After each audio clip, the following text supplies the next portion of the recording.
సందర్భంగా అందరికీ నమస్కారము. సో ఈరోజు మోడీ గారు యోగాని చాలా ఎంకరేజ్ చేయటం చాలా హ్యాపీగా ఉంది. వరల్డ్ వైడ్గా అందరూ యోగా చేస్తూ ఉంటారు.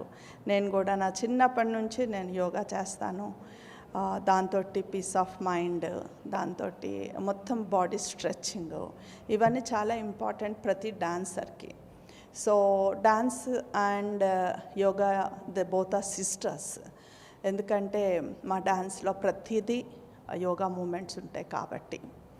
అండ్ ఇంకా యోగాలో లేనివి డాన్స్లో ఉన్నాయి ఐ మూమెంట్, నెక్ మూమెంట్, ఇవన్నీ ఉంటాయి. సో దిస్ ఈజ్ ఇంకా బెటర్. బట్ దిస్ డాన్స్ అనేది డిఫరెంట్. అండ్ యోగా అంటే మైండ్కి పీస్ ఇవ్వటం ఏంటి, ఒక ప్రశాంతతని ఇవ్వటం ఏంటి, ఇవన్నీ దీంట్లో ఉంటాయి. డాన్స్లో ఎట్లా అంటే ఆల్వేస్ మనల్ని ఆలోచింపచేస్తూ ఉంటుంది.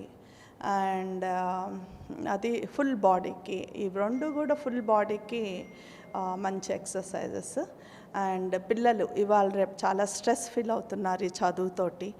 సో నేనైతే అందరినీ రిక్వెస్ట్ చేస్తాను, అందరు పిల్లలు కూడా చక్కగా యోగాని ఎవ్రీడే ఒక 10-15 మినిట్స్ చేస్తే చక్కగా పీస్ ఆఫ్ మైండ్ తోటి ఇంకెక్కువ బాగా చదువుకుని ఇంకెక్కువ మార్క్స్ తెచ్చుకోగలుగుతారు. So thank you so much for giving me this opportunity, Pallavi.